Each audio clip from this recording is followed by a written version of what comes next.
We're now joined by the author of the book Schoolboy, The Untold Journey of a Yankee Hero.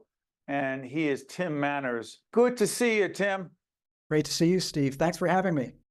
Yeah, this is a fascinating book. The book is about Waite Hoyt, Waite Schoolboy Hoyt. Who the heck was he, and why do those of us who are Yankee fans don't even know who he was? One of the greatest pitchers ever for the Yankees. Go ahead. Yeah, he was only the greatest pitcher on the greatest baseball team of all time, the 1927 Yankees, teammate of Babe Ruth and Lou Gehrig, and not given nearly the credit that he should, I think, for his role in that team and what it meant for every Yankees team, I think, moving forward. Why do you think we don't know more about him? Well, it's a passage of time. You know, it's been 100 years. It's like anything else. How many people, will remember Charlie Watts 100 years from now? They'll probably remember Mick Jagger. You can talk about the Rolling Stones, someone who may not have been out front, right?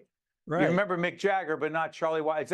Is he the Charlie Watts of the Yankees? Yeah, I often think of him actually sort of the Ringo of the Yankees, sort of the underappreciated cog in the machine, and the group certainly would not have been as successful without him. While the Babe and Lou Gehrig and Murderers Row were knocking those home runs and hitting those bombs, it was Waite Hoyt and other fine members of the Yankees pitching staff who were holding down the runs on the other side.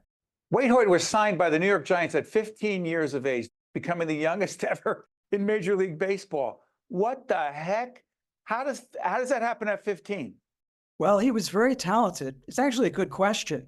He had developed quite a reputation around Brooklyn, where he grew up, on the Erasmus Hall baseball team. Came to the attention, actually, first of the Dodgers, who were known as the Tip Tops at that time. He was invited to pitch batting practice for them. And then the Giants, John McGraw, saw him. And after pitching batting practice for a couple of weeks, McGraw offered him a contract. It wasn't really a contract. It was more like an option. There was no money involved other than a $5 bonus, which Waite's dad, Addison, quickly relieved him of and bought himself a hat. Now, you made a connection with Waite's son, who played an important role in all this. Make that connection for us, please, Tim. Yeah, so I've known Christopher Waite Hoyt, one of Waite's sons, for about 40 years. I was in the public relations business, and Chris was my client. And I remember very distinctly, it was actually about 2 years. I had known Chris for about 2 years before he mentioned who his father was. We were coming back from a meeting in New York City at Ogilvy and Mather, big ad agency where he was working at the time. And I think he was just bored and trying to make conversation. And he kind of cast me a sideways glance and said, "My dad was a Hall of Fame pitcher for the 1927 Yankees." And that got my attention. And I sat up straight, and he's like, very excited. And I said, "What was his name?" And he said, "Waite Hoyt." And I thought, what? Who? What? And I really was thoroughly embarrassed that I had no idea who Waite Hoyt was. And, that's sort of an issue that's followed me around in the years since. By the way, check out we're taping this toward the back end of January 2025. We're going to be airing, we actually, believe it or not, Tim, together with our colleague and the boss at Public Broadcasting, Neil Shapiro, who's a huge Yankee fan, we actually did a week worth of programming about great Yankees like Babe Ruth and Lou Gehrig and a whole range of others. Check out our website. It'll be there and you'll see it. But by the way, I'm going to ask Neil if he knows about Waite Hoyt, but I'm curious about this as an obsessed Yankee fan. In the book, you talk about how Waite did not always get along with some of the Yankee greats like Babe Ruth. Go. That's true. Babe Ruth, Lou Gehrig, both. They did eventually become close friends. But at the beginning, there was an altercation that lasted actually for 2 years where Babe Ruth wouldn't talk to Waite. Why? Waite was never really quite clear on why that was. They were both dating the same showgirl, which might have had a little something to do with it. But the story was that they were playing an afternoon game at Yankee Stadium, and Waite was pitching, routine pop-up fly ball, and the Babe just let it drop very intentionally. And Waite turned around, his hands on his hips, and glared at him. They got back in the dugout, and words were exchanged. And then into the locker room, and the fists began to fly. They actually got into a fist fight. This is one of the first things that Chris told me about his father. He said, my dad got into a fist fight with Babe Ruth. I mean, can you imagine how many people could claim something like that? And Babe is out in right field? Babe would have been in right field. Yeah. Right. And so And he let the ball drop, and he was the Babe, so he could do what he wanted. That's That's the right. way he thought. And they got into actually a physical confrontation. They did. I don't think anybody was hurt. I mean, there was no evidence of that. But Babe refused to talk to Waite for 2 years. And finally, Babe kind of buried the hatchet, offered Waite sort of at random a beer and said, forget about it, kid, we're good. By the way, Waite Hoyt inducted into the Baseball Hall of Fame in 1969, a broadcaster with the Cincinnati Reds. Wow, for many, many years. Why the Reds? What was the connection to Cincinnati? Well, you know, we talk about how Waite is not well remembered at all as a member of the Yankees. He's beloved to this day in Cincinnati as the voice of the Reds. And it was purely that after Waite had retired from baseball at age 38, he needed something to do. I'm sorry for interrupting. A 23-year professional career. He won 237 games. Check out how few people have actually done that, and also pitched 3,845 and 2/3 innings. Go ahead. You were going to say. Yeah, I was going to say his postseason ERA was 1.83, which is just really incredible. He was a money pitcher. He was known for keeping the runs down. Yeah. Yeah. So you were asking about Cincinnati and how that came about. And Waite was a he had done some radio as a member of the Yankees, and it seemed like a logical progression for him. He had been on vaudeville as well, so he was kind of a natural showman. Vaudeville is what? He was a song and dance man. His dad had actually been in vaudeville as well. It was in his blood. In the off season, Waite would play the biggest houses all across the country, cross paths with everyone from Mae West to Groucho Marx, Jimmy Durante. And the incredible thing about that, Steve, is that he made 3 times as much money playing vaudeville as he ever did playing for the Yankees. So hold up. By the way, I get this. This is my old school baseball from our kids playing in Little League. I'm curious about this. There are all kinds of pitches now that didn't exist back in the day, 1927 Yankees. Was he a fastball pitcher that overpowered people? Did he have a lot of stuff? I don't want to get too inside, that weren't fastballs but were hard to hit. What did he have? I think he had tremendous control. Don't really know how much velocity he had. Didn't have to throw as hard back then. I don't think anybody was throwing as hard. We'll never really know because it wasn't measured the way it is now. But he really could locate a pitch, and that was really the key. He didn't have a huge repertoire of pitches. The fastball was basically his meal ticket. He also had a changeup, or what he called a change of pace pitch. He couldn't throw a curveball though to save his life. Could not. No.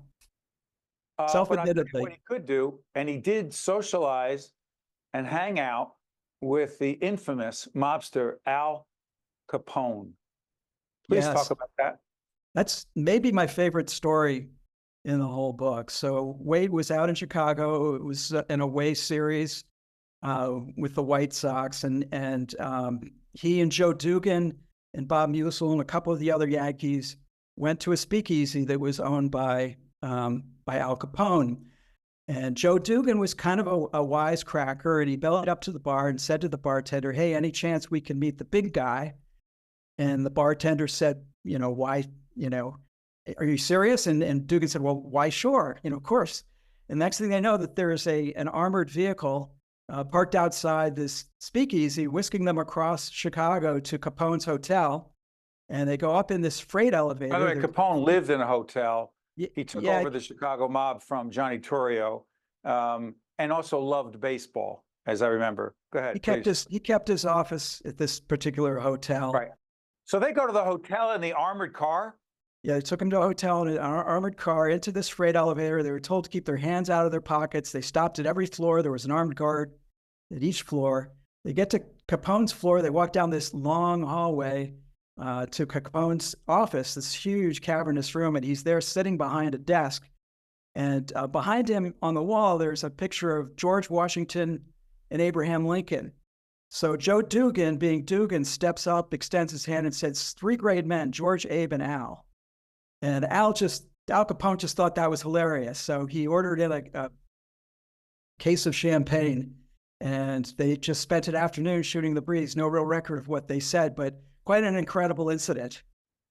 And by the way, was that in Chicago before the Black Sox scandal with whether it was Rothstein or others fixing the World Series? Was it before that? It would have been after that. After, because that was 1919, if I'm not mistaken. 1919, and I think it came public knowledge 1922. So I'm thinking this was probably sometime after that. Let me, before I let you go, I got a minute left. Why did you write this book? Well, for a whole bunch of reasons. I mean, obviously there was my friendship with Chris. We both felt very strongly that his dad deserved to be better remembered than he was. But it's because I feel that this book is more than a baseball book in the traditional sense. It's a very human story. And Waite did not hold back in terms of analyzing himself and criticizing himself and trying to be a better person. He certainly had a lot of shortcomings. But I think his motivation, I don't really know. I mean, I was working off of unfinished manuscripts and interview transcripts and so forth. I think his goal was to pass along to others what he had learned along the way, because he felt that during his own journey, he really had not listened to older people and taken their advice as much as he would have liked to have done. And also, he just felt he had not sufficiently expressed a sense of gratitude. So I think this is sort of his way of closing, it would have been his way, and hopefully I've done it for him now, of closing the loop on that. The author is Tim Manners, and the book is called Schoolboy, The Untold Journey of the Yankees Hero. It is Waite, Hoyt. By the way, the foreword in the book, written by the great Bob Costas. Yes. Well done. Enjoyed the book. Others will enjoy the book. There it is, Schoolboy. Check it out. You don't have to be a Yankee fan to appreciate it. Tim, thank you so much. We appreciate it. Thank you, Steve. Pleasure. I'm Steve Adubato. Go Yankees, whether you're a Yankee fan or not. And Scarlett behind the camera, I know you're going to root for the Mets. My condolences. See you next time. One-on-One with Steve Adubato is a production of the Caucus Educational Corporation. Funding has been provided by Atlantic Health System, Seton Hall University, the Northward Center, PSCNG, Delta Dental of New Jersey, Eastern Atlantic States Regional Council of Carpenters, the Port Authority of New York and New Jersey, the Adler Aphasia Center, and by the New Jersey Education Association. Promotional support provided by NJ.com and by New Jersey Globe. Hi, I'm Dr. Jones, and I'm encouraging all women 40 and over to schedule their mammograms. Mammograms detect breast cancer early when it's easiest to treat. As a woman of color, I know the incidence of breast cancer, including the most aggressive type, triple negative, is higher for us, and we're often diagnosed later when treatment is more difficult. So it's important to start annual screenings at age 40. Please don't skip your mammogram. Schedule yours today and ask all the women in your life to schedule theirs.